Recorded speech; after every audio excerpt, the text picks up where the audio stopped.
ഞങ്ങളെ Kerala state X services ലീഗിന്റെ തൃശ്ശൂർ ജില്ലാ പ്രതിനിധികളാണ്. ഞാൻ പ്രസിഡന്റ് അശോക് കുമാർ, എൻ്റെ വലതുഭാഗത്തിരിക്കുന്ന സെക്രട്ടറി ബേബി മാത്യു, ലെഫ്റ്റ് സൈഡിലിരിക്കുന്ന ട്രഷറർ ഉദയകുമാർ, അത് organising secretary Andrew, vice president Dasan sir. ഞങ്ങൾ സംഘടന 1965 രൂപം കൊണ്ടതാണ്. ഞാൻ വായിക്കാം. കേന്ദ്ര സംസ്ഥാന സർക്കാരുകൾ അംഗീകരിച്ചത് ഇന്ത്യൻ എക്സ് സർവീസസ് ലീഗിൽ അഫിലിയേറ്റ് ചെയ്ത് വായിക്കുന്നില്ല.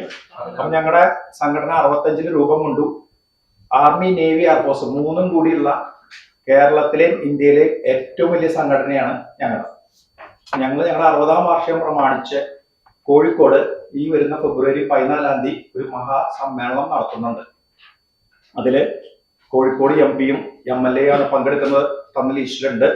കൂടാതെ ഞങ്ങളുടെ അഖിലേന്ത്യാ പ്രസിഡന്റ് പങ്കെടുക്കുന്നുണ്ട്, വൈസ് പ്രസിഡന്റ് പങ്കെടുക്കുന്നുണ്ട്.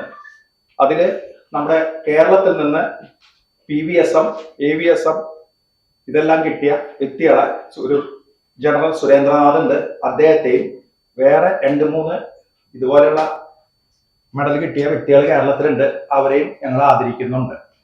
ഇതിൽ ഏകദേശം ഒരു 10,000 പേര് പങ്കെടുക്കും എന്നാണ് ഞങ്ങൾ പ്രതീക്ഷിക്കുന്നത്. കോഴിക്കോട് ബീച്ചിൽ വെച്ചിട്ടാണ് ഈ പരിപാടി സംഘടിപ്പിക്കുന്നത്.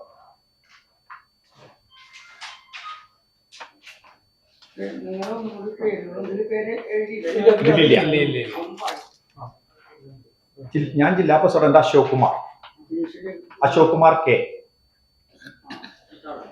സെക്രട്ടറി ബേബി മാത്യു, ജില്ലാ secretary Baby Mathew, treasurer Udayakumar P, vice president captain Dasan PK, organising secretary Andrew TV,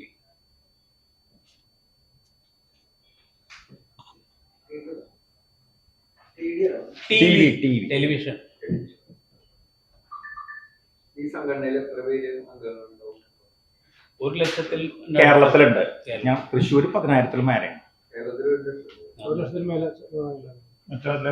മക്കളവിങ്ങിന്റെ സംഘടന ഉണ്ട്. വലിയ സംഘടന ഇതാണ്. വേറെ സംഘടനകളൊക്കെ ഉണ്ട്, ചെറുതായിട്ട് ഇപ്പോ വന്നിട്ടുണ്ട്. അതൊക്കെ പാർട്ടി ബേസ്ഡ് ആണ്. ഞങ്ങൾക്ക് പാർട്ടി ഇല്ല. ഞങ്ങൾക്ക് പാർട്ടി ഇല്ല. യൂണിവേഴ്സിറ്റി ഡൈവേഴ്സിറ്റി എന്നാണ് നമ്മുടെ പാർട്ടി.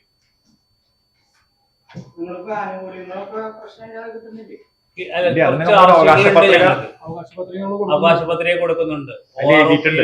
ബുദ്ധിമുട്ടുകളുണ്ട്, എല്ലാവർക്കും ഒരേപോലെ ORP തന്നിട്ടില്ല. അതേപോലെ തന്നെ സ്പർശിന്റെ കുറച്ച് കാര്യങ്ങൾ ബുദ്ധിമുട്ടുണ്ട്. ECHSന്റെ ഞങ്ങൾക്കുള്ള മെഡിക്കൽ അത് ക്ലിയർ ആയിട്ട് കിട്ടുന്നില്ല. ക്യാൻറ്റീൻ ഫെസിലിറ്റീസ് ശരിക്ക് വരുന്നില്ല. അങ്ങനെ കുറെ ആവശ്യങ്ങളുണ്ട്. റീസെറ്റിൽമെന്റും ജോബ് എംപ്ലോയ്മെന്റിനുള്ളതുണ്ടല്ലോ, അത് ഞങ്ങളുടെ കുറെ പ്രൊട്ടക്ഷൻ ഉള്ളതെടുത്ത് കളഞ്ഞിട്ടുണ്ട്. 10% റിസർവേഷൻ ബാക്കി എല്ലായിടത്തുണ്ടെങ്കിൽ നമ്മുടെ കേരളത്തിൽ മാത്രം അത് കിട്ടുന്നില്ല. കേരളത്തിലാണ് ഏറ്റവും കുറവ്.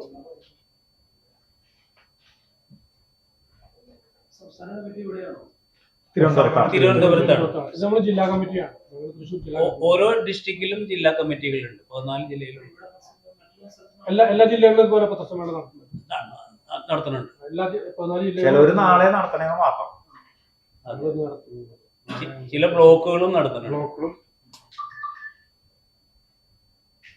കൂടുതൽ കവറേജ് കിട്ടുക എന്നുള്ളതാണ് നമ്മൾ